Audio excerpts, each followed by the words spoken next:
Al-Qur'ani dá sísẹ̀mí èèyàn, ó dá sísẹ̀mí ẹranko, ó dá sísẹ̀mí àwọn ẹ̀mí tí ń bẹ fil bahr nínú odò. Qur'ani júwe báyé ti rí àti báyé ó ṣe padà rí, kódà kọ́là ju ó tó dé. Qur'ani tún á júwe ọ̀run tí gbogbo wọ́n lọ́tà àti ìdẹ́bẹ̀ yẹn ó tún júwe bó ti rí. Ló fi jẹ́ pé Qur'ani ní gbogbo òwe Al-Qur'ani ló ṣàlàyé bí náà ti rí àti báwọn tí ó wọ̀ bí wọ́n ṣe wọ̀ àti gbogbo iṣẹ́ kọ̀ọ̀kan Qur'ani pé wọ́n wá ṣeéṣe kí wọ́n sọ pé nǹkan pé tí ó bá yé wa ọ̀pọ̀lọpọ̀ ìgbàgbọ́ wà àwọn èèyàn kan fi ìgbàgbọ́ pé wọ́n ní àgbà àsìgbà. Ṣùgbọ́n kí wọ́n tó sọ fún yàn pé nǹkan dá àgírí àgbọ̀dọ̀ lẹ́mìí kọ́ dọ̀tí, ṣùgbọ́n wọ́n ní nǹkan dá ìjà àwọn fúnra wa kọ́kọ́ wò pé àgbà kọ́ dá o, ṣùgbọ́n nínú dídá rẹ̀ ń afẹ́ mọ̀. Oṣù táwa yìí ṣáàrù Ramadan ṣáàrù Qur'an, oṣù àwẹ̀ Ramadan táwa yìí oṣù Al-Qur'ani ni mo fi mú ọ̀rọ̀ yìí wá fún yín lónìí wípé perfection of the whole Qur'an. Al-Qur'ani bó ṣe pé gbígbé yẹn ò ṣe lábala ò bọ́ àwọn nǹkan tó kó sínú tí wọ́n fi kó pé. Wa in kuntum fi raybin mimma nazzalna ala abdina. Wa in kuntum fi raybin mimma nazzalna ala abdina fa'tu bi suratin min mithlihi wad'u shuhada'akum min dunillahi in kuntum sadiqin. Al-Qur'ani ọlọ́ni tẹ́ bá sì ń ṣe iyèméjì. Mimma nazzalna ala abdina. Pẹ̀lú kata Al-Qur'ani ta sọ̀kalẹ̀ fún ẹrú sí wa ta sọ̀kalẹ̀ fún Muhammad tí wọ́n bá sì ń tún ṣe iyèméjì pé báwo ni Qur'an. Àwọn ẹlẹ́sìn wa míì wà tó yẹ pé báwọn èèyàn ṣe ń dúró yàn tí wọ́n ń pààyàn káàkiri yẹn wọ́n gbà pé inú Qur'an ni wọ́n ti rí. Gbọ́dọ̀ àwọn ọmọ Qur'an ìwà tí wọ́n wọ́n sáré pẹ́ni tí ọmọ Boko Haram, Al-Qaeda, Taliban tó fẹ́ pààyàn Qur'ani ló mú lọ́wọ́ tó fi ṣe Allahu Akbar wọ́n gbà pé inú ìwé ẹ̀ ló ti rí. Qur'ani pé kọjá ìwé mùjẹmùjẹ ẹja sọ díẹ̀ ṣùgbọ́n kọ́ ló tó yìn. Òyìnbó tó bí òyìnbí ní mẹ́nàzálì náírà àbùdínà. Wọ́n lè sọ pé ibi gbé bẹ́ẹ̀ máa ń ṣe iyèméjì lórí ìwé tá a sọ̀kalẹ̀ bẹ́ẹ̀ wá. Bàtú bí súra ti mímì ìfìlì. Bàtú bí súra ti mímì sílì. Wọ́n tẹ́ bá ṣe ìbéèrè bí Qur'ani ṣe tó wọ́n ní ẹ̀ lọ́ wá lù ẹ̀ wá. Kó tó di pé àwọn Boeing dé àwọn plane Boeing 737. Boeing 777, Boeing 323, àtàwọn 333 plane ní jẹ́ owó tí mo kàkà yìí. Kí àwọn Boeing ó tó dé àwọn kankan níbẹ̀, àwọn náà jet níbẹ̀. Kó tó di pé àwọn Airbus dé plane. So ìwọ lè ṣe kan táwọn ṣe. Àwọn German mọ plane ṣe púpọ̀, British mọ plane ṣe púpọ̀, àwọn France rárá, àtàwọn America wọ́n mọ plane ṣe tiẹ̀ kì í ṣe tèmi. Ọlọ́run ní tẹ́ ẹ bá mọ̀ wí bí Al-Qur'ani yìí. Ọlọ́run kọ́ ló ti wá Qur'ani yẹn ò pé fa'tu bi suratin min mithlihi. Wọ́n ní kọ́kọ́ lọ wá lùwẹ̀ wá náà káyì. Hijira ní 1442 la wà yìí 1442 hijira la wà yìí. Wọ́n sì ti ń sọ Al-Qur'ani kalẹ̀ kí hijira ó tó bẹ̀rẹ̀. Torí ní àjò Ànábì láàrin Mákà lọ Mádínà ló bí hijira. So kí hijira ó sì tó dé Qur'ani tí sọ̀kalẹ̀ láti Mákà kálẹ̀bí o tó lọ Mádínà. So Qur'ani ní sí already certainly Qur'ani ti kọ́kọ́ clock 1442 years láyé alifábẹ́ẹ̀tì kan wo change ẹ̀ níbẹ̀ yìí. Wọ́ọ̀dù ẹ̀yọ̀ ọ̀kan báyìí bá ti kọ́ bó ti rí òun lọ́wọ́ kò sí ìwé náà láyé tó kùn lẹ́mìí 1000 tí wọ́n kọ́ wọ̀. Ọlọ́run wá challenge kálukú. Òyìnbó tó bí òyìnbí ní mẹ́nàzálì náírà àbìdínà. Fa'tu bi suratin min mithlihi. Wad'u shuhada'akum min dunillahi in kuntum sadiqin. Kọ́ sọ báyé tiri kọ́ sọ bọ́ọ̀lù tiri kọ́ sọ bí mo ṣe dá sínú àtìlẹ̀ kọ́ mọ̀ jẹ́ fásì Qur'ani tẹ̀lé ẹ̀rọ wá ti wá tẹ̀ bá fẹ́ tako Qur'ani. Wad'u shuhada'akum min dunillahi in kuntum sadiqin. Tẹ́ ẹ bá wá ti ṣe Qur'ani ẹ wá wá ẹlẹ́rìí tí wá tí ó dúró fún tí ó jẹ́rìí rẹ̀ pé Kùránì tẹ́yìn náà ìwé mi tẹ́yìn náà kọ̀ yìí òjijì ni. Ìkùntùn sọ́ọ̀dìkínà tẹ́ bá jẹ́ olódodo. Àfàlà yatadabbaruna al-Qur'an. Kùránì tarí táǹkà tá ń lò tá ń gbé lọ́wọ́ tá ń fi ń ṣàdúrà yìí ọlọ́ọ̀ni ìbámu ti ṣeéṣe kí gbogbo ayé ó ti kọwọ́ bọ̀ kí wọ́n ti jẹ́jẹ́ wípé ọ̀rọ̀ eléyìí ọ̀bá ìgbà yìí mu mọ́. Àfàlà yatadabbaruna al-Qur'an. Ọkọ̀ sí wo ṣeéṣe láti jọ́ táyé tí ń bọ̀ tó làjú fi dé. Kódà àwọn kòríkọ́lọ́mù sọ́bjẹ́tì skul wọ́n jẹ́jẹ́ ẹ̀ nísìn. Torí àwọn èyí náà ń lò ọjọ́ náà kò bá gbà mú wọn ní ẹja fi ní èkó. Ọlọ́run wọ́n revise ẹ̀ wọ́n tún pò papọ̀ wọ́n rí jíìkì ẹ̀ wọ́n rí ṣọ́ọ̀fù ẹ̀. Ọlọ́run náà Kùránì kó ṣeéṣe káàtì ẹ̀rẹ́ mi ti rí ṣọ́ọ̀fù ẹ̀. Walau kana min indi ghayrillahi. Tọ́lá jẹ́ pé kì í sọ̀dọ̀ èmi Ọlọ́run ló ti wá ní. Lawajadu fi ikhtilafan kathira. Pọ́blẹ́mù tí ọba ti wọnú Al-Kùránì ọba ti pọ̀ tó bá pé kì í sọ̀dọ̀ òun ló ti wá ní. Àbátirẹ́ ni jẹ́jẹ́ àbátirẹ́ sọ pé ní ọ̀rọ̀ náà sọ yẹn old kìíní lọ́ba lọ ọba níhùn lọ ṣùgbọ́n Kùránì bá níhùn lọ ọba òdì lọ ọba yesterday today tomorrow mu ọba ayé àtọ̀ ọlọ́ni àbátirẹ́ ni nọ́ọ̀kì Kùránì àbátirẹ́ ni ṣe review Al-Kùránì ìbájẹ́ gbóhùn kọ́ lòun sọ̀ kalẹ̀ torí pé ọba tó sì sọ̀ kalẹ̀ pé ọ̀rọ̀ rẹ̀ tó sọ̀ kalẹ̀ náà gbọdọ̀ pé pípé Al-Kùránì ni ò járe òfin ṣe ni ò jẹ́ nìkan ẹ̀wùjọ́ tí wọ́n ti yọ ẹ̀rọ. Lakini New Testament eléyìí tó wà ní òdì yóò bá òní mu ẹja yọ Kùránì perfect. Àtúntà náà lónìí the perfection of the whole Quran ìgbé Al-Quran ìjódìdí Al-Quran gẹ́gẹ́ bí oṣù Al-Quran ti àwà yìí. Lawajadu fi ikhtilafan kathira. Lawajadu fi ikhtilafan kathira. Wákàtí kan náà láàbì sọ̀rọ̀ o. Qul la'in ittalabani jama'atil insu wal jinnu ala ya'tu bimithli hadhal Qur'an. Nígbà fún yín náà ni. Ìgbà tí bẹ́ẹ̀sì ṣe mọ́tò, Toyota ṣe tiẹ̀, Mazda ṣe tiẹ̀, Nissan ṣe tiẹ̀, Peugeot ṣe tiẹ̀, gbogbo ẹ̀ náà ni mọ́tò tá à ń rí lò. Ọlọ́run ní ẹ lọ́ọ́ ṣe fashion Kùránì wá. La'in ijtama'atil insu wal jinnu. Bẹ́ẹ̀ yẹn wá wá gbà bẹ́ẹ̀sì ló kó Rolls Royce lèmi kó wọn náà. Báwo Kùránì ṣe tó ìwé mi ọmọ tọ́ ni kò ní sí fashion kan. Kẹ́lì gbèsè bẹ̀rẹ̀ Kùránì. Ọ̀dà Ọlọ́run mọ̀ kóun lòun fún ọ ní mọ́ ó sì mọ̀ pé ìrẹ́ pé ó sì mọ̀ pálá takò ní ọ̀yìn máa takò lòun fún ọ. Ọ wá ní sọ fún gbogbo ẹ tí ó gbé Kùránì wò. Qul la'in ijtama'atil insu wal jinnu. Ọlọ́run ní sọ pé La'in ijtama'atil insu wal jinnu. àtẹ̀yìn àtàjànú Ọlọ́run ní ẹ pàdé ẹlẹ́dí àpòpọ̀ àtẹ̀yìn àtàjànú Ọlọ́run ní ẹ combine. Ala an ya'tu bimithli hadhal Qur'an. Àtẹ̀yìn àtàjànú ẹ jókòó ẹ wá agbára ẹ̀yìn àlìjànú ẹ̀yìn èèyàn ẹ má jẹ́ kéèyàn ó ṣe tiẹ̀ lọ́tọ̀ káàdìjànú ó ṣe tiẹ̀ lọ́tọ̀ rárá àtẹ̀yìn àtàlìjànú gbogbo yẹn kọ́mọ̀. An ya'tu bimithli hadhal Qur'an. Ẹ wọ́n kọ́ Kùránì ní wa kọ́dà bí ẹyọ kan tẹ́mi fi ránṣẹ́ yìí àtẹ̀yìn àtàlìjànú àtẹ̀yìn ó ti kú ẹjí wọn. Ẹ̀yin tẹ̀ ń bẹ láyé ẹ dìde àwọn tí wọn ò tí ì dáyé á pè ẹ̀mí wọn àtẹ̀yìn àtàlìjànú ẹ pawọ́pọ̀ ẹ ṣe Kùránì. La ya'tuna bimithlihi. Ọlọ́run bẹ́ẹ̀ bá tiẹ̀ wá sí tẹ díẹ̀ ní àwọn tó ti kú tẹ gba ìmọ̀ wọn tẹ gba ọgbọ́n wọn tẹ gba òye wọn láàá. Ya'tuna bimithlihi. Àlìjànú bí máa lọ 10,000 years láyé tí ó rí rírí wọ́n ní ẹgbẹ́ gbogbo àlìjànú bá ti pọ̀ tó ẹgbẹ́ ìmọ̀ àtọ́gbọ́n wọn gbogbo yín àtẹ̀yìn àtàlìjànú ẹ kó jọ ẹ wá Kùránì wá bẹ́ẹ̀ bá ṣe irú pàdé bẹ́ẹ̀ tí gbogbo yín dá ìmọ̀ yín jọ Ya'tuna bimithlihi. láyé àtúndà bíbí sí irú Kùránì kẹ́rin mú wá ìkan ilẹ̀ yà wá. Walau kana ba'duhum li ba'din zahira.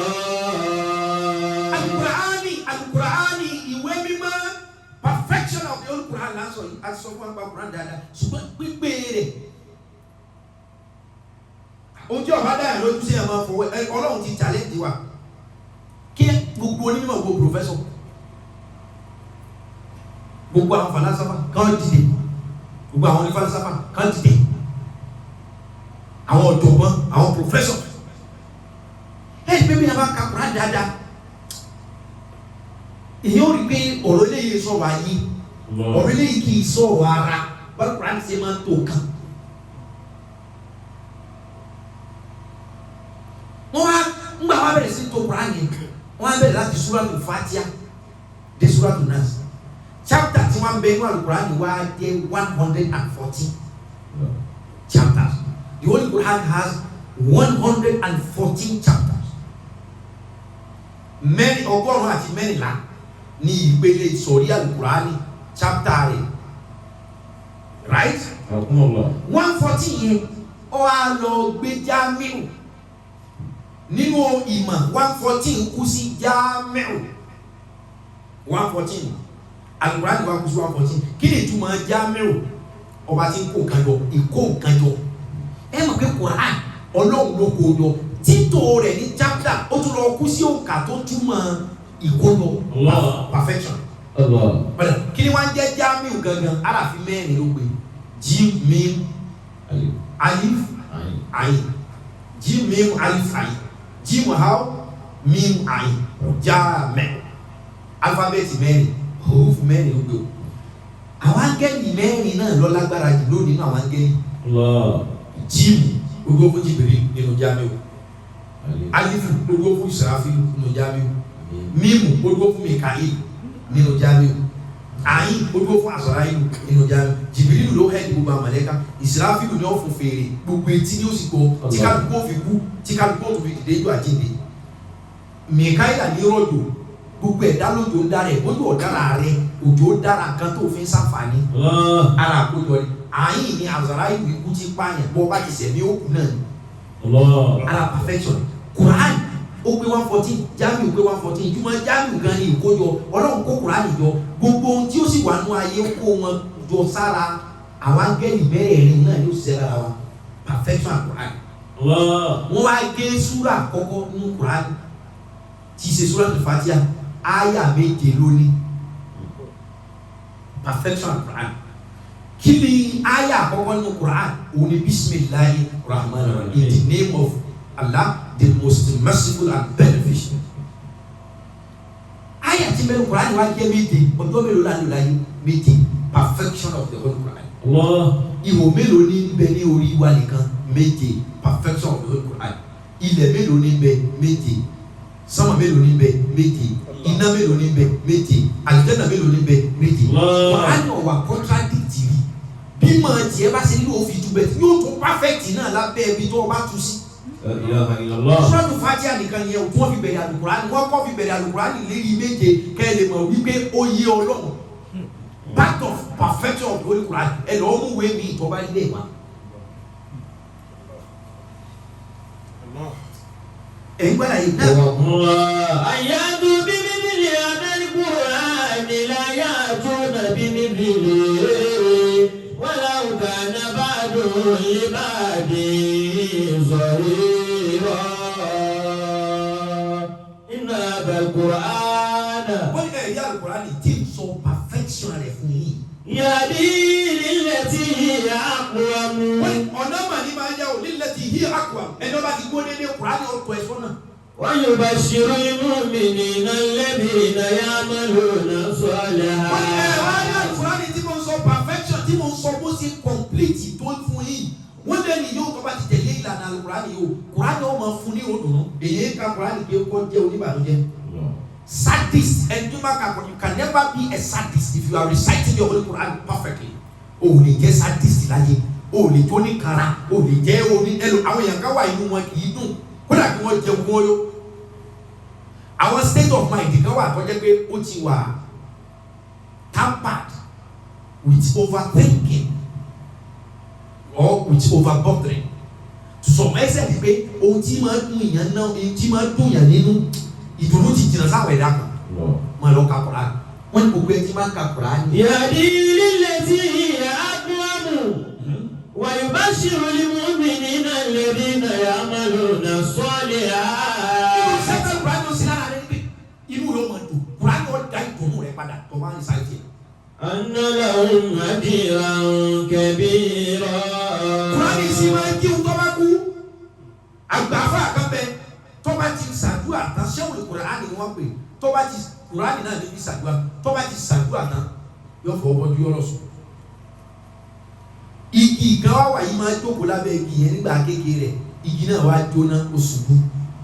Ìgbà tó fi wá dàgbà wọ́n á máa rántí báwọn ti máa ṣe nígbà kékeré nídìí igi o igi wọn ò wá wù mọ́ ṣùgbọ́n àgékù rẹ̀ tó jóná ó wà bẹ́ẹ̀. Ó wá ní wọ́ọ́rọ́ òun fẹ́ kí igi yóò jì tó bá ti wá ka Al-Qur'ani tán èyí tí ó fi wá fọwọ́ bọ́jú wọ́n á máa lọ fọwọ́ àdúrà rẹ̀ pa òkú igi. Tó bá ti wá ka Al-Qur'ani tán èyí tí ó fi fọwọ́ ẹ̀ bọ́jú para yóò wá máa lọ fọwọ́ rẹ̀ pa òkú igi pé Ọlọ́run jí igi. Igi the falling tree igi tó ti wó yóò wá máa fọwọ́ Qur'ani pa. Igi tó ti kú yẹn tó ti jóná ó bá bẹ̀rẹ̀ sí ní tawé. Epo tó ti jóná tí òru máa fa ìmọ̀ye ọdún ó fi ìdí múlẹ̀ padà igi náà sì wù padà. Allahu Akbar. Kùránì ní agbára débi wípé gbogbo òdòdó tó ti jìnnà sí ọ tó ti kú tó o bá bẹ̀rẹ̀ sí ní recite Al-Qur'an àbọ̀ oní kí wọ́n máa recite ẹ̀ fún ọ gbogbo ohun tó ti kú lọ́rọ̀ yóò ti padà ara perfection of the Qur'an. Wa yubashshirul mu'minina alladhina ya'maluna as-salati anna lahum ajran kabira.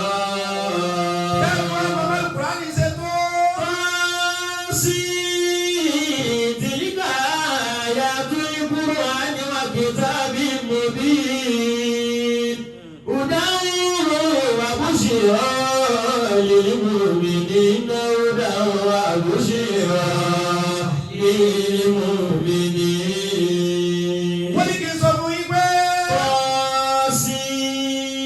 tọ́ọ̀sì Allahu a'lam bí muradi wọ́n lọ gbà lérò lérí àyà alifábẹ́ẹ̀tì méjì tó wà ìkòwò lọ́mọ. Tilka ayatul Qur'ani. wọ́n ní ẹ̀rí Al-Qur'ani yìí. wa kitabim mubin. kitabim mubin ìwé tó kíyà ní Qur'ani ẹ̀ ṣe àlùmọ̀lùmọ̀ kọ̀nfà ló ń dẹ́gbẹ́ bí tí Kùránì ní àpẹẹlẹ á sọ̀rọ̀ débẹ̀ ni wọ́n tún máa sọ fún wa pé kódà bí Kùránì bá ya àìsùn Kùránì náà ọ̀yà yà lọ sìn. wọ́n fi gbogbo Kùránì tó bá ti bàjẹ́ ìdẹ́bi lọ sún àbẹ́ lọ́dọ̀ àṣẹ àkìtà ẹgbẹ́lẹ̀ bẹ́ẹ̀ ti sin ọmọ èèyàn ọ̀rọ̀ Ọlọ́run ni ó ju èèyàn lọ. ẹ wá sí wọ́n fi gbogbo ẹni wọ́n bá mú Kùránì tó ti bàjẹ́ bóyá tó já tó fà ya tó wá gbẹ́lẹ̀ tó gbó àkọ́wá nìkan tó kì í bọ̀ tẹ́gbìn òfin níbà wọ́n láṣìírí ló kó jọ gbẹ́lẹ̀ jà. Tilka ayatul Qur'ani wa kitabim mubin. Kitabim mubin ìwé tó hàn ní o ìwé tó clear ní o clear terms. Hudan wa bushra lil mu'minin. Hudan wa bushra lil mu'minin. Hudan wa bushra lil mu'minin. Ọ̀nà mọ̀lá Kùránì ìdúró sí ni ọba ń lọ ayé ẹlẹ́kẹfà. Wa innaka latulaqal Qur'ana min laduni hakimin alim. Ẹ wá jẹ́ àtú ọ̀rọ̀ Ọlọ́run wò nísìn nípa perfection of the Holy Quran nípa abáyé Quran ṣe pé tó tẹ́bí níbi ìròyìn tèmi lọ títí ẹ lọ tá a bá tó lọ tó bọ̀ á bá pé Quran ọ̀dọ̀ Ọlọ́run ló ti wá. Kódà ẹni tí ó gbà gbọdọ̀ gbà. Ó ní. Wa innaka latulaqal Qur'ana min laduni hakimin alim. Ọjọ́ tó wà mí gbé Al-Qur'ani fún Muhammadu. Sallallahu alayhi wa sallam. Wa innaka latulaqal Qur'ana. Wa innaka latulaqal Qur'an. Agbé Al-Qur'ani pàdé ẹ̀ agbéwọ̀ náà pàdé Qur'ani. Min laduni hakimin alim. Aṣọ Qur'ani kalẹ̀ fún ọ, agbé Qur'ani fún ọ, agbé ìmọ̀ rẹ̀ fún ọ, agbéwọ̀ náà fún Qur'ani, agbé Qur'ani fún ọ. Min ladunna látọ̀dọ̀ àwa Ọlọ́run. Àwa Ọlọ́run Hakim èmi Ọlọ́run ọ̀jọ̀gbọ́n. Alim. Èmi Ọlọ́run ọba tó ní mímọ́. Ọ̀dà díẹ̀ nù mọ̀ ẹja gbé mọ̀ àtọgbọ́n rẹ̀ yẹn wéwo. Ẹ̀dá kò tó mọ̀ Ọlọ́run gbé yẹ̀wò afẹ́fọ́lá rẹ̀ hàn nínú mọ̀ rẹ̀ wà máa kò tí tún mí. Ìlànà ìmìlá kọ̀lélá. Àwọn ìlànà ìgbé fún ọgbọ́n máa lọ sí gbogbo kan yìí. Ọmọ látọ̀dọ̀ àwọn Ọlọ́run Hakim èmi èmi ọlọ́wọ́ ọ̀dọ́gbọ́n ni mo fún ọkùnrin èmi ọlọ́wọ́ ní mímọ̀ ni mo báyà ẹja gbé àwọn ọgbọ́n ẹja gbé díẹ̀ yẹ̀ wò táfi mọ̀ wípé Kùránì èsè ìwé ayé nìkan Kùránì tí wọ́n ní yóò jẹ́rìí ìgbé gbogbo ẹni tí máa ń kà nílò àjíǹde bí Kùránì wá pàfẹ́tì bí ọ̀ pàfẹ́tì ẹja ṣe ọwọ́ díẹ̀. Kalimatul Qur'ani wa adadu dhikriha fil Qur'ani. Ẹ̀rí àwọn ọ̀rọ̀ tí Kùránì máa gbé wá tí máa sọ. Wa adadu dhikriha fil Qur'ani. Wa adadu dhikriha àti ìgbà tí ìmọ̀ mẹ́ṣọ̀ ìdílé òwe bàbá ó di ọ̀rọ̀ kan ní bàbá. Ṣùgbọ́n ó níye tí èèyàn mẹ́ṣọ̀ ẹ̀ tí fi mú túmọ̀ mí wá. Oye wa bá wọn. Téèyàn bá ní bàbá onítùmọ̀, téèyàn bá ní bàbá oní bàbá onítùmọ̀. Bàbá jáde ní owó ẹ̀, but iye ìgbà tá a pè bàbá mi, bàbá bàbá mi, bàbá bàbá bàbá bàbá mi. Bàbá náà ní jáde gbé, ṣùgbọ́n iye ìgbà tá a pè ti fún onítùmọ̀. Ó yìí ti jẹ́ perfect tó o bá fẹ́ mú jáde, wọ́n á ní Al-Qur'ani. Kalimatul Qur'ani. Ọ̀gbọ́lóhùn tí Kùránì máa ń fọ̀. Wa adadu dhikriha fil Qur'ani. Àti iye ìgbà kọ̀ọ̀kan tí máa pe ọ̀rọ̀ kọ̀ọ̀kan.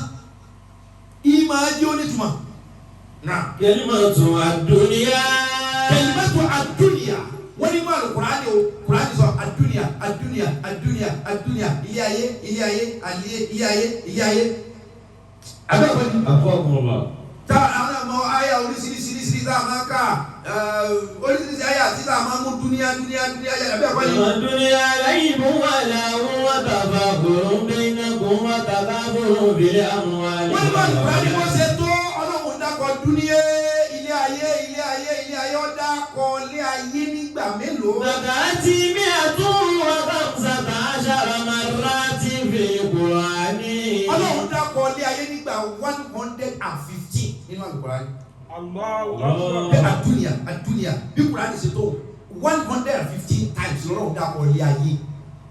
Ọ̀dà gbogbo alamọ̀ pé bàbá aláyé kí ó kù lẹ́yìn ayé dáhùn lẹ́yìn ayé kí lọ́kàn ọ̀run Ọlọ́run dákọ̀ ayé ní 115 times. Wa kadhal akhirati. Wa kadhal akhiratu. Zakati mi'atun wa khamsata ashara marratin fil Qur'ani. Ọlọ́run dákọ̀ ilé ayé 115 times. 115 ìgbà lọ́lọ́run dákọ̀ ilé ayé náà lọ́kọ̀. Ó tún á dákọ̀ ọ̀run ní ìgbà 115. Allah. Ó tún dákọ̀ ọ̀run ní 115 times. Èèyàn kò tó ọba tó ní lóto is part of perfection of the Holy Quran. Kò lé kò dín kí ló dé orí bẹ́ẹ̀. Ó dídí Al-Qur'ani fúnra rẹ̀ ó kú sí 114. Ó wá dákọ̀ ayé 115. Ó dákọ̀ ọ̀run 115. Kùránì ọmọ ẹ̀dá wa ayé yóò dàdú ọ̀run yóò dàdú jára kọ̀ọ̀kan yẹn ó di dìfìsì ni. Allah. Kùránì ìbẹnu ayé bẹ́ẹ̀ ni ìbẹnu ọ̀run torí 115 gbé 114 yìí bẹ́ẹ̀ bọ́ ayọ̀ 114 nù 115 yóò ṣẹ́kù kan nínú ayé Kùránì bẹ́ẹ̀ lójú ọ̀dàpọ̀ ayé nínú Kùránì nígbà 115 lẹ́yìn tí Kùránì fúnra rẹ̀ jẹ́ 114. ọ̀run ó tún dàpọ̀ rẹ̀ 115 times. a sì tún yọ 114 nù yóò tún ṣẹ́kù ẹyọ kan so Kùránì ń bẹ nínú ayé Kùránì ń bẹ nínú ọ̀run. Perfection ni kéde bá ń sọ power rẹ̀ fún yín perfection bó ṣe pé tẹ́gbẹ́ bí wọ́n ló pe láàyè ó lè ní. Kalimatu al-malaika. Wọ́n ní Ọlọ́run dákọ̀ al-malaika.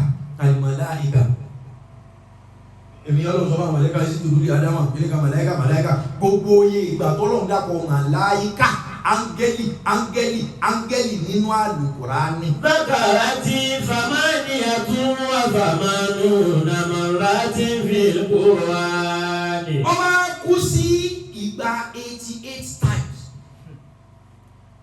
Pé Ọlọ́run mention Allah subhanahu wa ta'ala in the Holy Quran mention the names of angels 88 times. tá a bá ti rí màláìkà tí ń bọ́ lọ́hùn ṣiṣẹ́ ó kù àlìjànú àti nǹkan èṣù tí ń bá yé ṣiṣẹ́. Ọlọ́run wá dá pàǹgẹ́lì nígbà 88.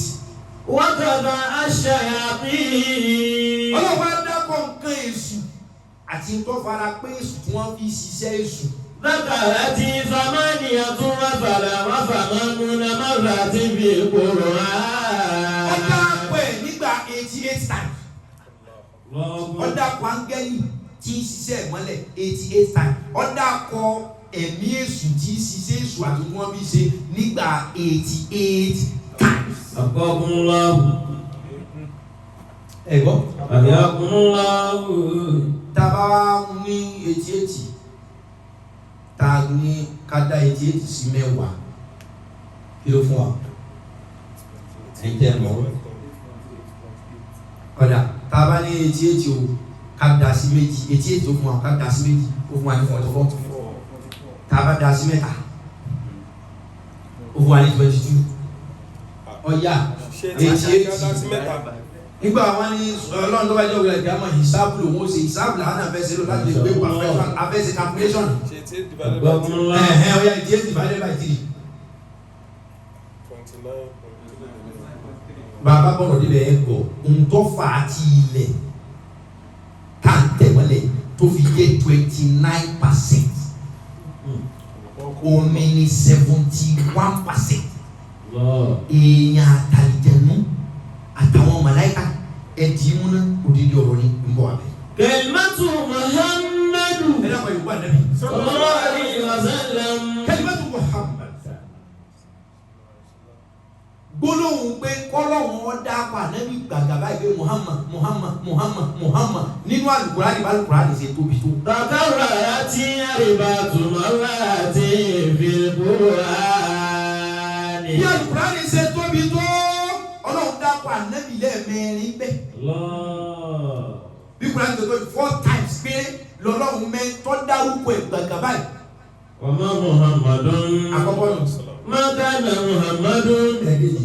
Alladhina amanu wa amilu salihati wa amanu bima nuzila ala Muhammadin. Ẹ̀kẹta. Muhammadun Rasulullah. Ashidda'u 'alal kuffari ruhamaa'u bainahum. Ẹ̀mẹ́rin ni wọ́n dárúkọ ànábì gan gbà nínú Al-Qur'ani. Ara pàfẹ́tù Al-Qur'ani ọ̀ya. Wàgàdá ṣẹ̀ríyàtù. Ẹ dákun kí lànà ìbínú wáyé kí ló wá sí ó gbé Kùránì wá kí ni Kùránì dúró fún ṣẹ̀ríà law l'Al-Qur'ani ojú jẹ́ ṣẹ̀ríà náà ṣẹ̀ríà law discipline ìdájọ́ constitution ṣé o dáná bí wọn àdàkọ ọwọ́ adakọ̀ ànábì nígbà mẹ́rin nínú Al-Qur'ani ọwọ́ adakọ̀ ṣẹ̀ríà nínú Al-Qur'ani Abba tùmọ̀rọ̀ àti fi Kùránì. ọwọ́ adakọ̀ ṣẹ̀ríà lẹ́ẹ̀mẹ́rin nínú Al-Qur'ani kò jù bẹ́ẹ̀ lọ. Wọ́n dàpọ̀ Muhammad ẹ̀mẹ́rin ṣẹ̀ríà gangan law gangan kódà economic law ẹni ọba tẹ̀lé ti Islam ló fi jẹ́ pé ẹ wo àwọn Islamic banking àwọn nìkan ni wọ́n retain ní superiority wọn ní gbogbo banking system torí wípé ìlànà Islam dá sí gbogbo kan ṣẹ̀ríà Islam gbé gbogbo kan Ànábì tí wọ́n fún ní òfin àti ìlànà tó wà ní Kùránì wọ́n dàpọ̀ ẹlẹ́ẹ̀mẹ́rin òfin gangan àti ìlànà tá a mọ̀ sí ṣẹ̀ríà ẹ̀mẹ́rin péré ni wọ́n mẹ́sàn náà Kùránì. Gbọ̀ngàn alimata aláṣẹ́ríyà tí mi nira àmúrí bá tẹ̀bí àwọn alátẹ̀tẹ̀bí àwọn ẹ̀mí ìbára lọ́mọ. Ọ̀rọ̀ ṣẹ̀ríà òfin lọ́ọ̀ tẹ́ẹ̀mọ̀ tẹ̀lé àwa la fún yín. Nínú ìyá àmúrí. Látọ̀dọ̀ wa tẹ́lá ti tẹ̀lé ẹ̀ ní problem.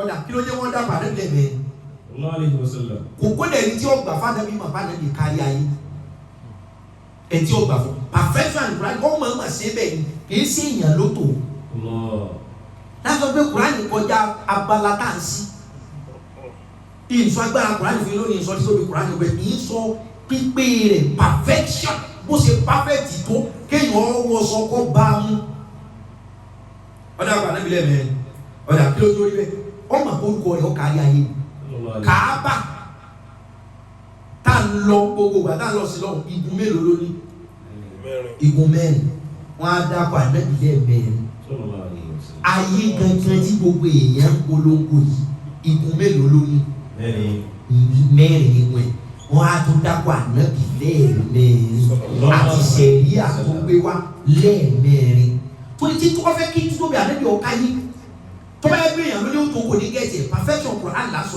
pípé Al-Quran torí ọlá ànábì ni news fi wà torí kò sí ohun tí ń jẹ́ igun mẹ́rin ayé news ní jẹ́bẹ́ ìròyìn lẹ́mọ̀ sí nígbà kì í ṣe ìròyìn igun kéde ayé igun kejì igun kẹta ayé ní igun kẹrin ayé ní jẹ́ news sẹ̀fẹ̀ ìròyìn làwọn mọ̀ sí bẹ́ẹ̀ ànábì gan ni news torí ẹ̀ mẹ́rin wọ́n dápẹ́ igun mẹ́rin láyé ní igun mẹ́rin nílé ní news lànábì mo fẹ́ kẹ́ ẹ̀ mọ́ lónìí ìròyìn lẹ́ ń tú news sí ni kò sí ohun tí ń jẹ́ bẹ́ẹ̀ ànábì ní jẹ́ bẹ́ẹ̀ nínú ọlá Ọlọ́run news news NEWS tí wọ́n sọ yẹn ṣe é máa ń ká fi kó létí ẹ̀ igun mẹ́rin láyé ní north east west south òun ló di news north east west àti s tó dúró fún south n for north e for east w for west and s for south kò sí igun mẹ́rin kan láyé tó jù bẹ́ẹ̀ lọ bẹ́ẹ̀ wọ́n fẹ́ kí ohun wọ́n dọ́dọ̀ ara wa lòyìnbó fi yọ alifábẹ́ẹ̀tì kọ̀ọ̀kan nínú north east west and south ni wọ́n sọ di news. ànábì gan ni jẹ́ igun mẹ́rẹ̀ ní ayé òun àfi pàfẹ́tì ọlá tá a gbé fún Islam àti ìta gbé fún àlẹ́ Muhammad. sallallahu alaihi wasallam kalimatu an-nasu ذكرت 50 مرات في القرآن وكذا الأنبياء ذكرت 50 مرات في القرآن. سيدي سلام ويهيوني كلمة الناس kọ́lọ̀ wọ́n dákọ̀ èèyàn àná èèyàn àbíyíyàn ọlọ́run dákọ̀ àná ṣùgbọ́n lágbàtí kámọ̀sọ nàmàràtí ọlọ́run dákọ̀ tí ń jẹ́ èèyàn nínú Al-Qur'an nígbà 50 èèyàn àná yà ayọ̀ àná kúlẹ̀ àwọn sọ̀rọ̀ mi náà ìgbé èèyàn wọ́n dákọ̀ ẹ̀ nínú Al-Qur'an kò ṣe tó ní ìgbà 50. Ọ̀yà kàbálẹ̀ àmbíyá. Ọlọ́run padà kọ́ àmbíyá prophet. Àwọn ànábì pé tọ́ dákọ̀ àmbíyá nínú Al-Qur'ani ọ̀ dákọ̀ òun náà nígbà 50. Àgbọ̀kúnlọ́. Ẹ̀gbọ́n. Àyàkúnlọ́. Ọ̀ dákọ̀ èèyàn nígbà 50. Ọ̀ dákọ̀ àwọn òjíṣẹ́ nígbà àtẹ̀yìn àtòjíṣẹ́ bákan náà ni wá. Kò síṣẹ́ wọ́n fi perfect Al-Qur'ani wọ́n sì wá fi bá a sọ̀rọ̀ yẹn o kò síṣẹ́ tí ànábì kan òjíṣẹ́ kan wà á jẹ́ èèyàn lèèyàn máa jẹ́ torí 50 ládàpọ̀ èèyàn nígbà 50 ládàpọ̀ èèyàn ní Qur'ani a sì dápọ̀ àwọn òjíṣẹ́ àwọn àmbíyá àwọn ànábì àwọn prophet náà nígbà 50 kò síbẹ̀ nu ànábì kan ó ṣe tòótọ́ 50 lájọ kárí èkó ṣe wá àsìkò sunkún ẹni tí ọ̀gbọ́n náà ní ọ̀gbọ́n kó ṣe wá àsìkò wá para rẹ pé tẹ́ ẹ̀ bá gbá wá sí lónìí lò wọ́n kú ó kàn kú lérí téèni èèyàn ní ètò ní 50-50 wọ́n fún wa. Kò sí bó ti ṣe ọlọ́run kẹ́rin rẹ̀ ó ṣe dùn tó yọ pàdé àwọn kan tó pé kí lẹ́nu yẹ lákẹ́kẹ́ náà ọlọ́run wò. tó èèyàn máa dé èèyàn lábẹ́ bó ti ṣe ń bó ti ṣe ẹ̀mí ọ̀pọ̀ tó. torí pé nù perfection 50-50 èèyàn lásán 50 òjíṣẹ́ ẹ̀mí 50 kò sí bó ti ṣe ẹ̀mí ó ti rí. ipò èèyàn ló bẹ èèyàn. So gbogbo ẹ̀yin mọ́níjà ọlọ́run ẹ̀sìn jẹ́ wá sí yóò ní gbogbo èèyàn létí kó dùn jù bẹ́ẹ̀ lọ yóò kò létí àwọn kan kí gbogbo Yorùbá tẹ̀lé ọ Ìgbò ní tẹ̀lé ọ torí wá sí ẹ̀ Haúsá lè má tẹ̀lé ọ. So bó tilẹ̀ wù kó ìwọ lọ́mọ pé sí ọlọ́run ló gbé lọ́wọ́ àtàwọn tó bá gbà ẹ́ gbọ́ wọn ò nítorí rẹ̀ kọ́ mọ̀ fẹ́ rán ẹ lẹ́wọ̀n torí kó ojú òjíṣẹ́ kọ́ wọ́n lè fẹ́ wọn bọ́ sílé wọ́n lè fi gbèsè bọ́ sílé wọ́n lè fi ẹ̀tàn kan tì kan sí ọ because téèyàn ọba máa téèyàn ni sọ yẹ kí Kárúnà ọdẹ ànábì Mùsá láti sàbúrò tó sì mọ̀ pé Mùsá náà lọ bẹ lọ́hùn tó ń fi lówó Mósìsì ànábì Mùsá prophet Moses Kárúnà kò ṣe jàmbá fún Fíráúnà náà kò ṣe jàmbá fún kò sí bó ṣe perfect tó lòdì sí Ọlọ́run àwọn èèyàn ó dìlì pẹ̀lú ẹ̀ pé gbàgbé o perfection alukurani gbogbo ọtọ bá ti gbẹ̀mí pé wọn ti ẹ̀ tijú bá fà ní wọn ti ẹ̀ tijú pé ṣé ọlọ́run lo àwọn yẹn ni àwọn tó ń bọ̀ fà ní òtijú ọlọ́run yẹn àwọn tí ó tijú fún ẹ àwọn kan wà wọ́n play fún ọ tó bá jẹ́ òjíṣẹ́ mi ọ̀zọ́ ẹ di ká má fi èèyàn hàn tí wọ́n perfection alukurani pé gbàgbé o òun ọba yìí ọ jẹ́ èèyàn lèèyàn máa jẹ́. kalimatu as-salahu ذكرت 50 مرات في القرآن. mo ti lo 40 minutes lórí pé mo di máìkì nígbà. وكذا الفساد. one hour la bẹ́ẹ̀ fi wá mo ti lo 40 minutes. gbígbé Al-Qur'an là ń sọ perfection of the Holy Quran. ọlọ́run dàpọ̀ sọ̀láhù sọ̀láhù sọ̀láhù sọ̀láhù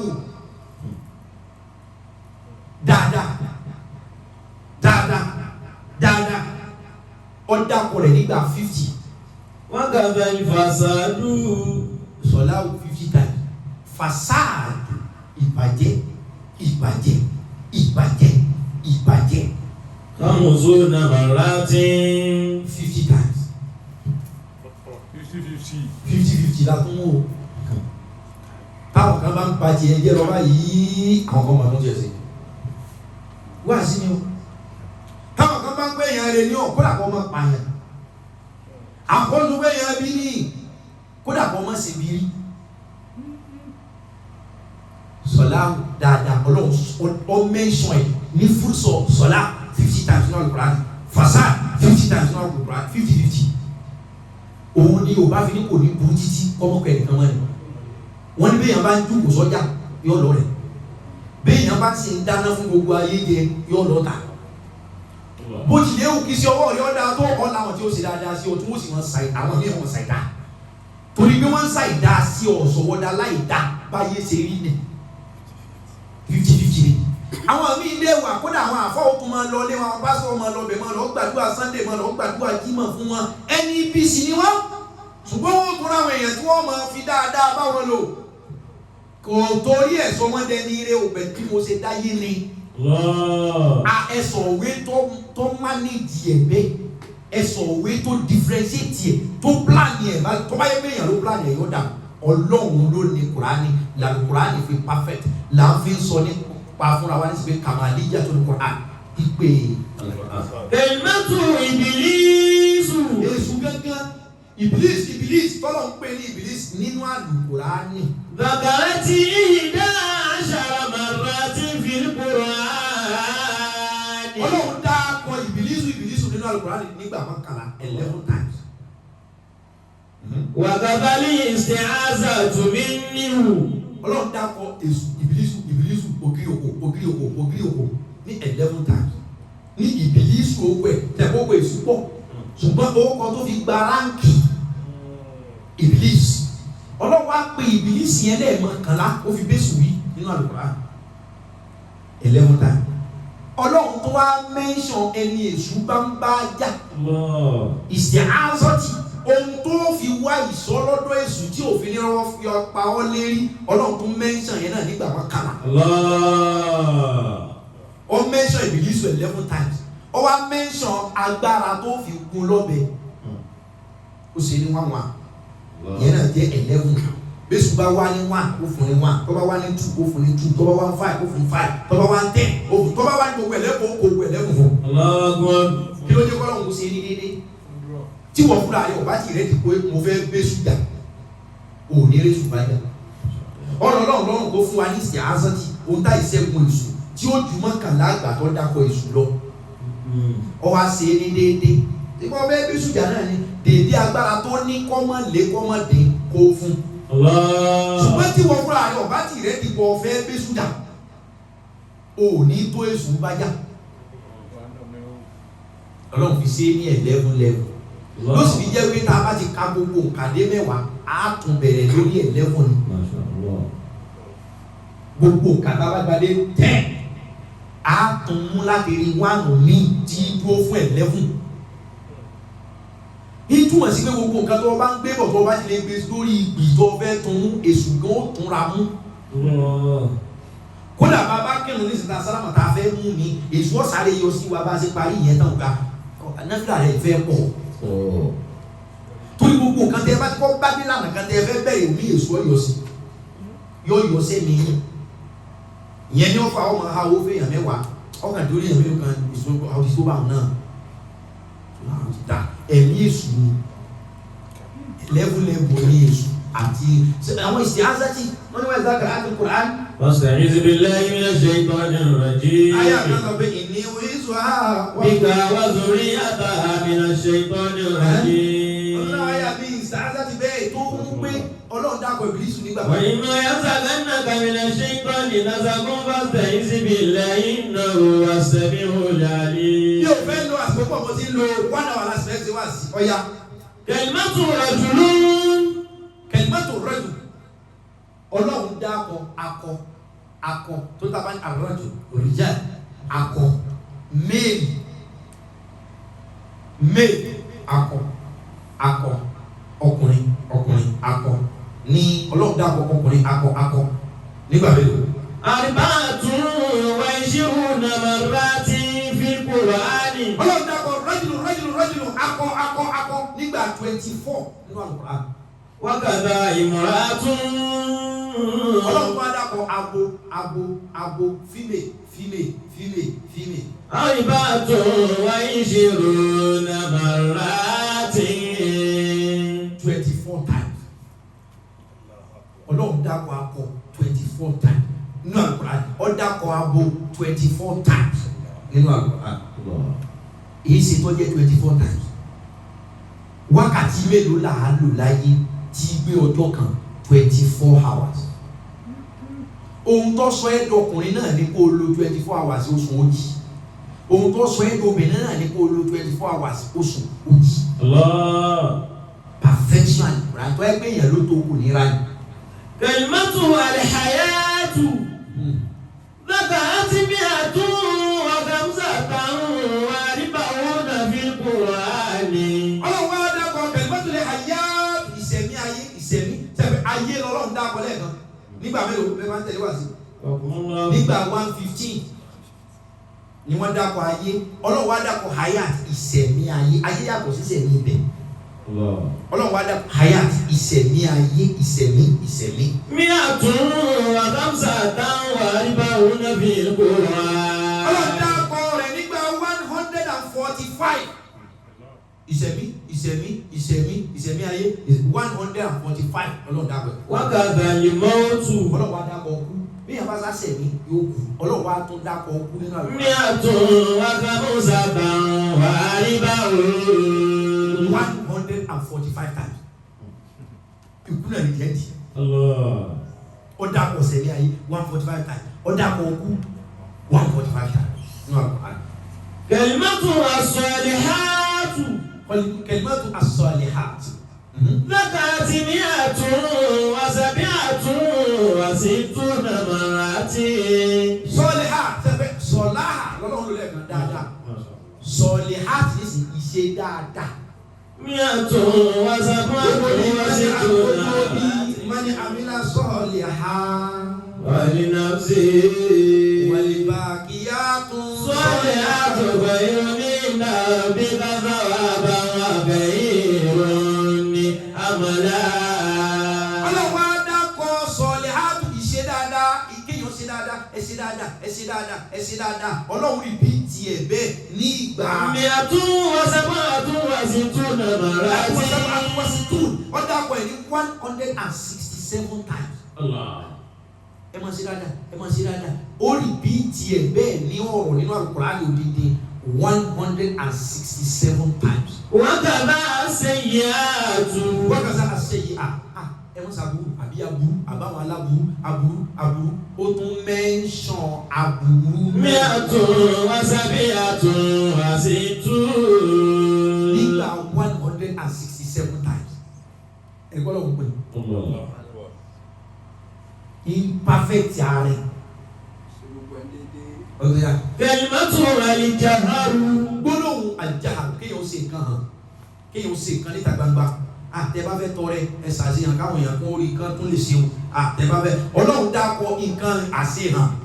Takarrati sittata ashara marratin. ọlọ́run dákọ̀ rẹ̀ nígbà 16 times nígbà 16 nínú Al-Qur'an. Wa kadha al-alaniyatu. wákàtí àlàníyà nǹkan téèyàn tún fọkàn sí ìwọ tó sóore fún yàn ẹ má jẹ́ wọ́n gbọ́ pàwọ́ àbí nǹkan tó fẹ́ mi sí ọlọ́run kọ́kọ́ sọ nípa nǹkan tá a ṣe ní gbangba oore tá a ṣe ní gbangba ọ̀rọ̀ tá a sọ ní gbangba ọ̀dà pẹ̀ 16 times ọ wá sọ ohun tá a fẹ́ mi sí ó tún wá mẹ́ńsọ̀n rẹ̀ náà Sittata ashara marratin. nígbà 16 times ohun tó ṣe ta gbangba tó bá yẹ pé àníyàn dáadáa ló fi ṣe ọgbà ládàá rẹ̀ ohun tó ṣe ní kọ̀ọ̀kan náà tẹ́nìkan ọ̀gbọ́ gbígbó àwọn èèyàn kọ́ ní ó fún wọn ní ládàá tẹ́mi rẹ bá ti dẹ àtẹ́ni ó sàṣeyàn oore àtẹ́ni ó sóore kọ̀kọ̀ déédéé ní tó bá jẹ́ pé torí ọlọ́run lẹ́bi ṣe.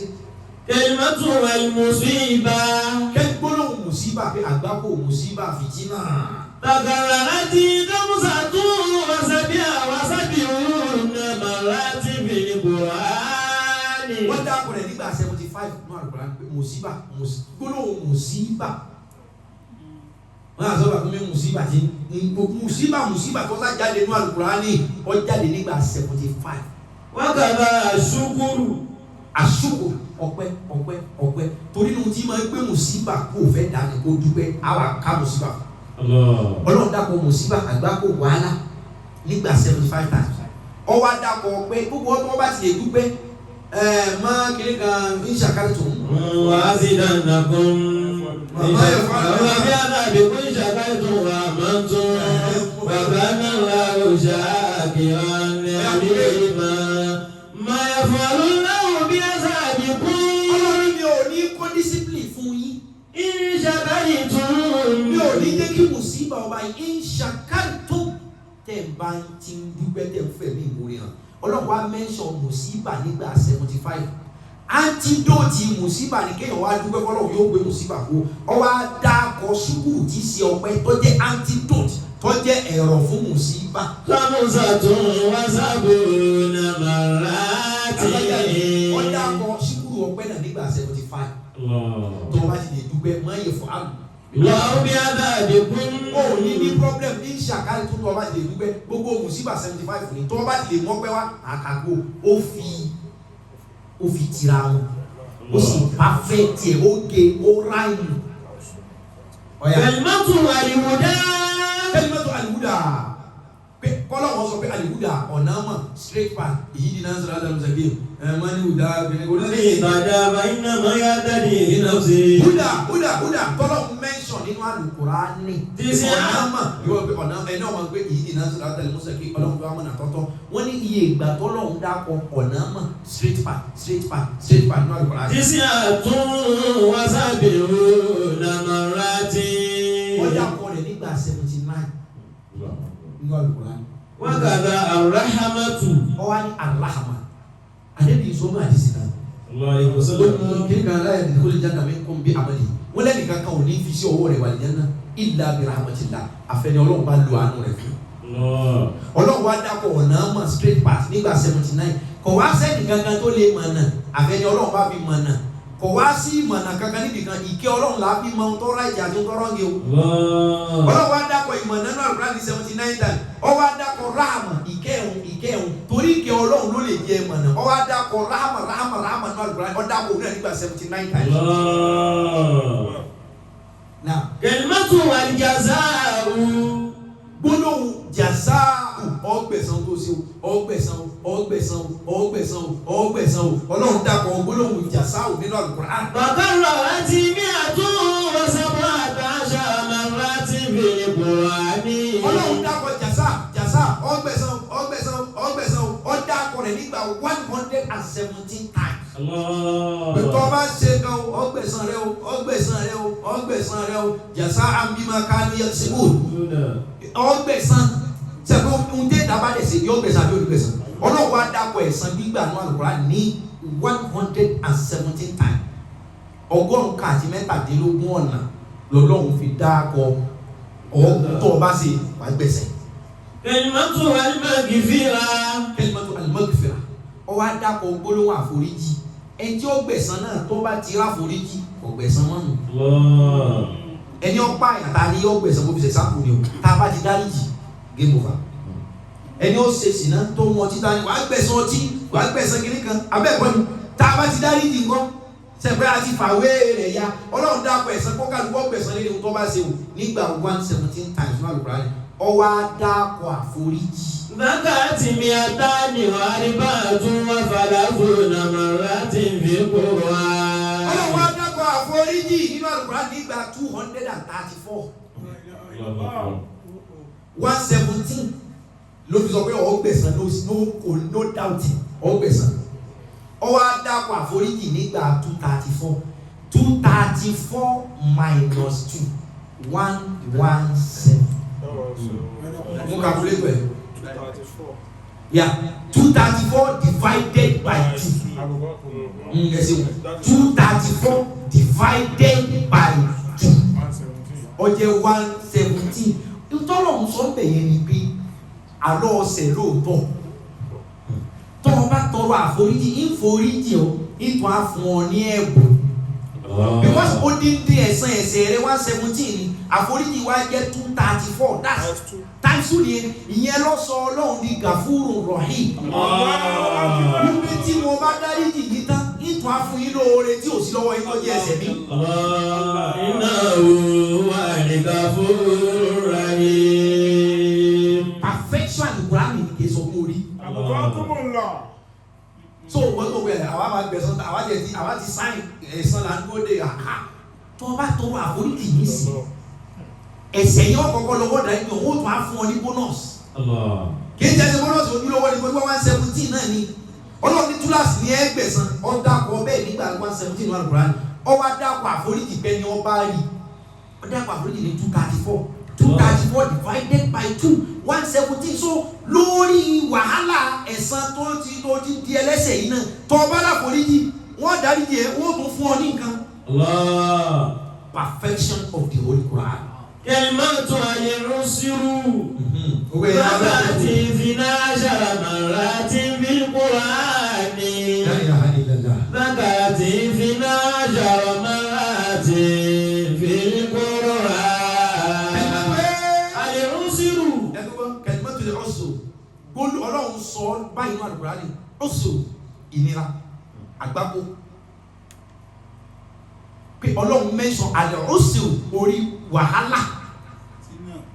Al-usru kí wọ́n sọ ẹni náà làwọn fi káyà Al-Qur'an pé inna ma'al usri yusra inna ma'al pé lẹ́yìn ìnira. Ọlọ́run wá dákọ̀ usru ìnira. Finashara maratin. Wọ́n lọ mọ̀ bóyá nira owó ló bá ọ ní bóyá nira aṣẹ́ ní bóyá nira àlàáfíà ní bóyá nira bùkátà kan ní Ọlọ́run sá mention usru ìnira nínú Al-Qur'ani tá à ń sọ fún yín pé Qur'ani pé.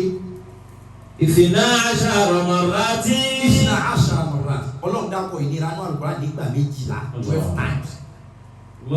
Wákàtàlì yusru. Wákàtàlì yusru Ọlọ́run wá dákọ̀ ìdẹ̀ra wọ́n náà sá máa yà ẹ́ kó dàpọ̀ ọmọ jẹ́ mùsùlùmí ọmọ gbọ́ inna ma'al usri yusra inna ma'al usri yusra lẹ́yìn ìnira ìdẹ̀ra ní Ọlọ́run dákọ̀ ìnira ìgbà 12 ó wá dákọ̀ ìdẹ̀ra. Takarrarati sittatun wa thalathuna marratin. Ọlọ́run wá dákọ̀ ìdẹ̀ra nígbà 36. 36 divided by 3 12. Ó dákọ̀ ìnira nígbà 12. Ó dákọ̀ ìdẹ̀ra nígbà 26. Tá a bá wá dá 26 sí 3 ó jẹ́ 12 ló jẹ́. Ìtumọ̀ sí wípé ìdẹ̀ra Ọlọ́run kan ó ṣe déédéé ìnira rẹ̀ 3. Ìdẹ̀ra kan ọ̀gbọ́n ìdẹ̀ra Ọlọ́run ẹyọ kan ìdẹ̀ra Ọlọ́run kan ṣoṣo báyìí tó bá ìdẹ̀ra kan ta ìdẹ̀ra kan ló mú ó ti tẹ ìnira 3 rí. Yorùbá ń ṣe ibà Ọlọ́run dákọ̀ ìnira ìgbà 12 ó wá dákọ̀ ìdẹ̀ra nígbà 36. So 33 ni ìyẹn 3 to 1 tọba náà mọ ìdẹ̀ra ní ìsọba ìgbà so ìdẹ̀ra kan sí ní ọ ìnira lọ́nà 3. Ìyẹn ni Yorùbá máa fi sọ wípé ẹni ìyá jẹ lógún ọdún tọba ìgbádùn ọ̀sẹ̀ kan torí wípé ìgbádùn ta sírì ni bó ṣe wà yìí wọ́n tó ti rìn lọ látàárọ̀ tó ti dágùn ti bí ẹjí mú sí bàbá tọba jókòó tó kàn mú kóòkì tútù ní sí 1 hour ló fi rìn ó tí gbogbo orí rẹ̀ gbóná but kóòkì àbí mọ́ọ̀tì àbómi tútù tó bá mú láàrin 5 minutes ó sì ṣe ó sì ti káńsù wàhálà wà náà wà tó fẹ́rẹ̀ nínú òrùn. La ilaha illallah. bí ìdẹ̀ra ọlọ́run ṣe rí nù. Ahyakum so Allah. ẹgbẹ́ ẹrí ìdẹ̀ra ọlọ́run ẹyọ kan ọ̀tẹ̀ ìbínú rẹ̀ mẹ́ta ni. Allah. òun lọ́ fa àdìsí kan tó ní inna rahmati tadlibu ghadabi pé ìdùnnú mi ìdẹ̀ra mi ó pa ìbínú mi ọlọ́run ní ìyọ́nú òun pa ìbínú òun. Allah. so 3 by 1 ni ẹ o. Allahu Akbar. ìdẹ̀ra mẹ́ta fún nira kan. so ohun tí ń ṣe ọ́ ní ìjọba ní ti recite al-Quran àbí tó bá ní kí wọ́n ka Quran fún ọ ìdẹ̀ra rẹ̀ all times 3 problem tó ní ìdẹ̀ra ó dé. perfection Quran calculation ni máa tó ó yí bí Quran ṣe rí èèyàn kọ́ lélẹ̀. ọ̀ya. kalimatu as-salatu dhakarati 5 marrati fil Qur'ani. wọ́n ní ẹ̀rí irun kíkí as-salat ṣé o sọ́ra as-salat ọlọ́run mẹ́sàn tó mẹ́sàn náà Quran ó mẹ́sàn rẹ̀ nígbà 5 marrati. ọlọ́run mẹ́sàn irun kíkí ní 5 times nígbà Quran. salat inna salati wa nusuki wa mahyaya wa mamati lillahi rabbil alamin. device tá lò fẹ́ yọ ní Facebook wọ́n ní bá ti rí rẹ̀ fẹ́ lò. inna salata tanha 'anil fahsha'i wal munkari. ẹ̀yọ́ ní Facebook kò ní wù mí kẹ́ já yóò wọ́n ní device yìí iná rẹ̀ ti lò bẹ̀ tó fẹ́ kí bọ̀ náà. wa dhikrullahi akbar wallahu ya'lamu ma tasna'un. inna salati wa nusuki wa mahyaya wa mamati wa mahyaya wa mamati lillahi rabbil alamin. ọlọ́wọ́ bá mention salati irun nínú Al-Quran. Khamsata marrati. ọlọ́run ṣe wá sí báyìí rí kìbọn náà ẹ gbádùn wá sí délé. Ahyakumullahu. ẹ̀yin Facebook ẹ gbádùn wá sí délé wọ́n ti kì í kíní bọ̀ náà. Khamsata marrati irun fil kíkì Qur'ani. ọlọ́run dá pẹ̀lú ẹ̀ máa ń pélé nínú Al-Quran. pé salat ọlọ́run mention 5 times nínú Al-Quran. Wa salawatu 5 marrati bil yawmi. irun mélòó là kí lójúmọ́ máa. bá Quran ṣe wá tó yẹ tó dá kó làwọn tó fi dá wà Ànábì Musa ojú dé dá kọ̀ọ̀rọ̀ lọ. Alayhi salatu wassalam.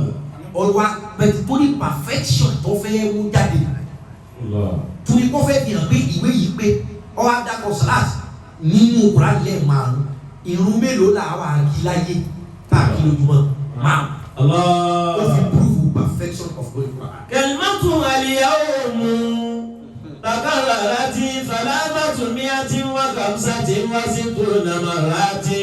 Àlìyáwó ọjọ́ òní ọjọ́ ọlọ́run dákọ̀ ọjọ́ àlìyáwó máa pẹ́ nítorí àkúrò ní Ìrìnàkùn wá tí máa ń tó àlékún ní ìmọ̀ tí wá dé tó lákún ìsìnlá Mádínà. àlìyáwó máa yọkúnnù náà Kálífà àjèlé máa bí so àlìyáwó máa náà kásí mú aláàfù àyè wá pẹ́ kálífù náà èdè wà ní àdùn àrídòrò bí máa kánú yẹ kí sí ro. gbogbo yáwù tá a lè kàlí èyí àlìyáwó today èdè ọlọ́run mention day nínú Al-Quran. Fàlábàtúmí àti wákàmsà tí wọ́n sì tó nàmọ̀rá tí. Ọlọ́run dákọ̀ rẹ̀ nígbà 365 times. ẹ̀bí mi náà ń pa àbàgẹ́ gẹ́gẹ́ ìbọn náà fẹ́ kú.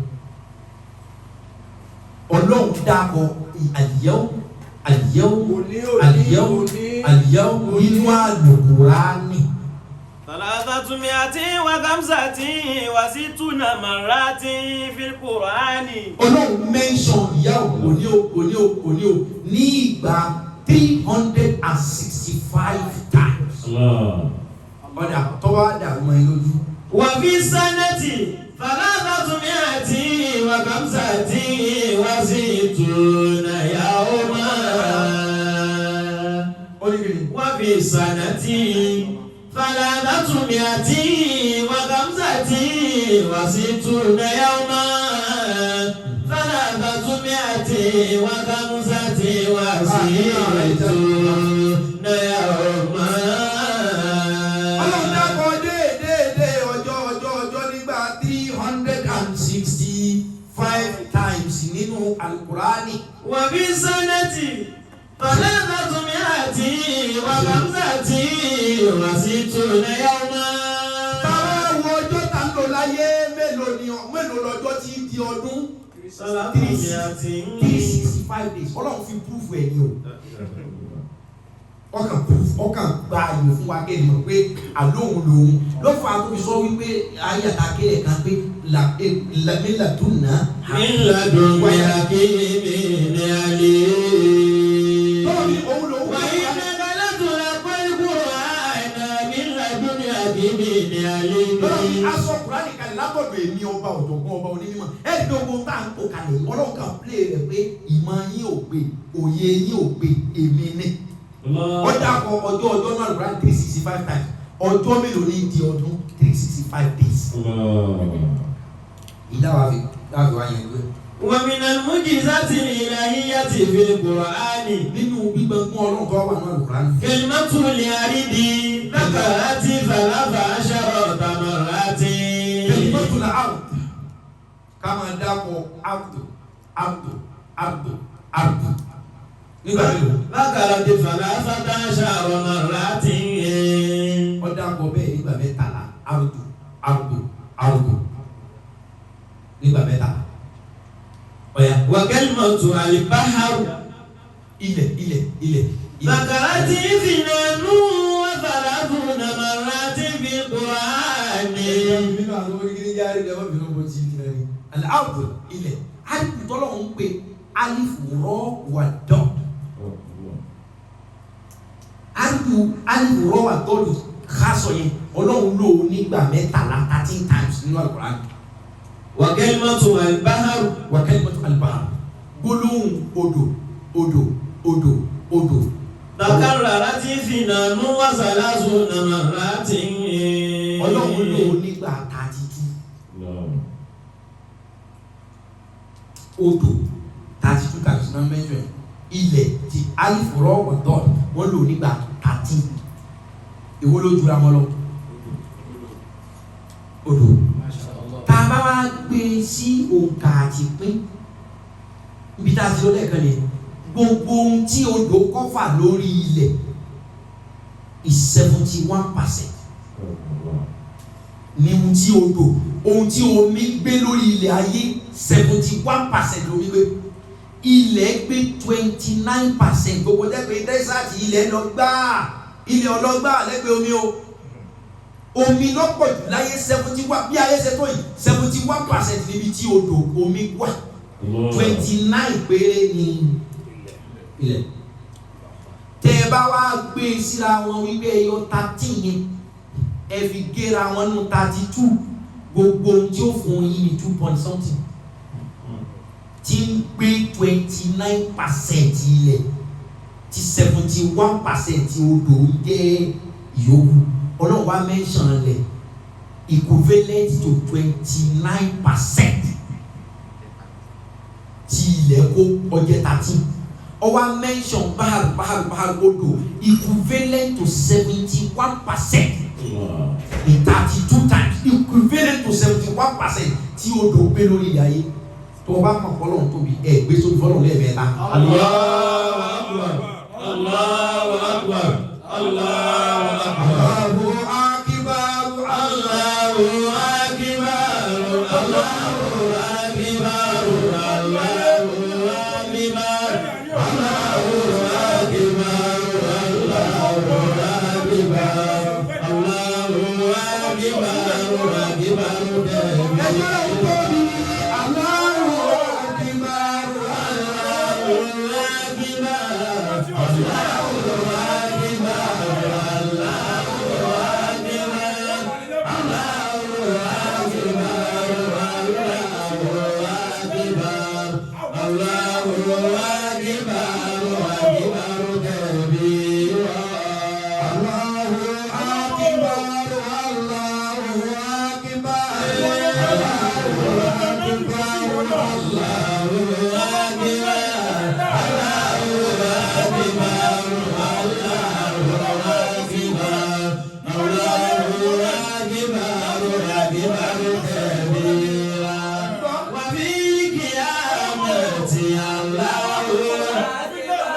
Oṣù Al-Qur'an náà la wà yìí.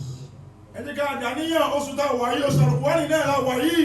Àníyàn fọ́lá oṣù Al-Qur'an yìí tọrọ ìbéèrè orí tó kù ayé àwájú Ọlọ́run, ìbéèrè tó tóbi tó pọ̀ tí ò sí rẹ̀, ó já sí pé ọ̀dọ̀ Ọlọ́run náà ní bẹ, kò sẹ́ni tó lè fún ni, kò sẹ́ni tó lè ṣe fún ni àfọ Ọlọ́run. Ìwọ Ọlọ́run pọ̀ àrírù rẹ̀ Ọlọ́run. Ẹ̀dàníyàn o. Àárín ta lè ṣàpèjúwe ìwọ Ọlọ́run. Ẹ̀dàníyàn. Pé ìwọ Ọlọ́run náà ni. Ibi adé yàrá àbẹ̀já kọ́lùkọ́ pẹ̀lú pọ̀sọ̀dọ̀ lọ. Ẹni ọba ní ohun tí ó fi sọwọ́ inú àwẹ̀ láwà sàárà dá iṣẹ́ Ọlọ́run ní lọ. Ẹni ọba ní ohun tí ó fi sọwọ́ iṣẹ́ Ọlọ́run ìrìnàjẹ́. GT Bank náà làkáǹtì wa náà làkáǹtì mọ́sálásí àti ṣe mọ́sálásí àti ṣe sàárà àtàwọn yẹn bá wà. Masha Allah. GT Bank. GT Bank. 021 021 81 81 65 65 426 426 021 021 81 81 65 65 426 426. Kàlùkọ́dà yẹn ní ọba ní sàárà tí ó ṣe bìtẹ́ fi sínú. Ibi tá a fi sínú kápá Ọlọ́run ọlọ́wọ́. ọba ìdáníà bẹ́ẹ̀ kò fowó lẹ̀ kò ní í ṣe pẹ̀lú àdúrà rẹ̀ lágbà pé túláàsì kọ́ni kò lè ṣe sàrà fáwa o lè ṣe sàrà rẹ̀ sípò mí ìsáṣe sàrà. ṣe sàrà ṣàgàníyàn. ọlọ́wọ́n sọ ní túláàsì pé kájú àdé tó gba ìbí ló ṣe sàrà fún rárá. sáṣe sàrà bó ti mọ gbogbo ọba ṣe síbi alhamdulilayi ọlọ́run pé tiẹ̀ ń tiwa nù. bọ̀dù kéèyàn má ṣe é ní ọ̀dà o lè ṣe sípò mí kò ní problem. ṣùgbọ́n ẹ má jẹ́ ọlọ́run pé dàníyàn tó bá fẹ́. àníyàn. wọn náà dàníyàn síwájú ọlọ́run wọn náà ní oṣù tá a wà yìí wọn náà dàníyàn gbogbo tó ń gbẹrẹ kan sọ fún ọdún ọlọ́run wọn náà ní oṣù tá a wà yìí tí àlùkò ní sọ̀rọ̀ fún àdìbà Muhammad wọn náà dàníyàn síwájú ọlọ́run wọn náà máa dàníyàn gbogbo tó bá ń gbẹrẹ kan ọlọ́run náà ní oṣù tá a wà yìí ọlọ́run foríjì wọn náà gbogbo tó bá fẹ́ lọ́dọ̀ ọlọ́run ṣe fún ọ. ẹ̀sà sí sàárà ẹ̀ máa ń jẹ ọlọ́run pé ẹ̀sì sàárà. ọlọ́run sí sàárà. ẹ̀tọ́ ẹgbẹ́ zẹ́ẹ̀lì àwọn táwọn Amẹ́ríkà wọ́n ẹgbẹ́ zẹ́ẹ̀lì lọ́fẹ́ fowó sí àmì ọlọ́run àti yahoo.com ímeèlì mi ìyẹn náà ni mo fi ń ṣe zẹ́ẹ̀lì mo bá dẹ̀ fẹ́ zẹ́ẹ̀lì private email sí mi ímeèlì mi náà nù àmì ọlọ́run àti yahoo.com sẹ́ẹ̀lì ímeèlì màá kà. àníyàn. ẹ̀dàníyàn dáadáa. ìyàwó náà dàníyàn. àníyàn dàníyàn tó gbò háyà bọ́lọ̀ ti tóbi tó yìí tó gbò háyà tó pọ̀ torí tó pọ̀ ń bẹ lọ́dọ̀ rẹ̀ yóò sì ṣe yóò sì tèmi náà. tọ́ alákàkà àyà àkọ́kọ́ sẹ́ẹ̀kejì dẹ́kẹ̀ta bá sí àyà àkọ́kọ́ tọ́ àkà àyà àkọ́kọ́ àyà kejì sí tọ́ àyà àkọ́kọ́ àyà kejì nígbà mẹ́ta àyà kejì dẹ́kẹ̀ta òun láwàá kà nígbà méjìlá. tọ́ ma anzalna alayka al-Qur'ana litashqa illa tazkiratan liman yakhsha. àwa rìpítì ẹ̀ nígbà méjìlá torí wá síta ṣe lónìí ni o. àyà tá n kà ní tọ́ a ọlọ́run ọmọ tó gbalẹ̀ yóò pẹ̀lú ẹ̀ ma anzalna alayka al-Qur'ana litashqa. sórí kùránì tí mo sọ pàfẹ́sọ̀ ẹ̀ fún yìí ma anzalna alayka al-Qur'ana litashqa. ọlọ́run wọn sọ kùránì yẹn kalẹ̀ kẹ́ni kó lè sórí ibú. illa tazkiratan liman yakhsha. ọyọ́ ọmọ jẹ́ ìrántí bẹ́ẹ̀ mi ọlọ́run ṣe tó liman yakhsha fẹ́ tó bá nípa yà mí. so orí ibú yẹn là fẹ́ ṣe láàfin káyà yìí lẹ́ẹ̀mejìlá. tó bá nígbàgbọ́ nú ẹ kódà tó o bá máa yà yìí sáà máa bẹ́ẹ̀ náà làwọn ti ń kà yìí. ìwọ ọmọ dàníyàn. ìwọ ò ní sórí ibú èmi ò ní sórí ibú. ọlọ́run àwọn bá káyà yà àtẹ̀jẹ́ gbogbo torí ibú bá sọ̀rọ̀ ẹ̀dá kò ní kàn yín kò ní kàn yín. kò ní kọ́ máa wa kò ní kàn yà wa kò ní kàn yín.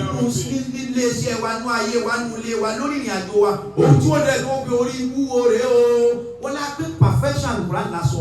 Aya táwa fẹ́ fi ṣàdúrà ní mọ́ àzáínà àlẹ́ Quran yóò sọ̀kalẹ̀ kẹ́nìkan ó lè sórí ibú lára ẹ̀. nítumọ̀ sí pé oríire wa ti dé. òní problem. Daniel. àníyàn. wọn náà dàníyàn. a kó oríire. dàníyàn. dàníyàn síwájú ọlọ́run ọlọ́run wọn láàrú wà lọ́dọ̀ ọlọ́run gbogbo tó ń dùn ọlọ́gàn ọlọ́run mọ́sàbẹ̀ sórí pẹ̀tẹ́lẹ̀. Bismillahir Rahmanir Rahim. ما أنزلنا عليك القرآن لتشقى إلا تذكرة لمن يخشى ما أنزلنا عليك القرآن لتشقى إلا تذكرة لمن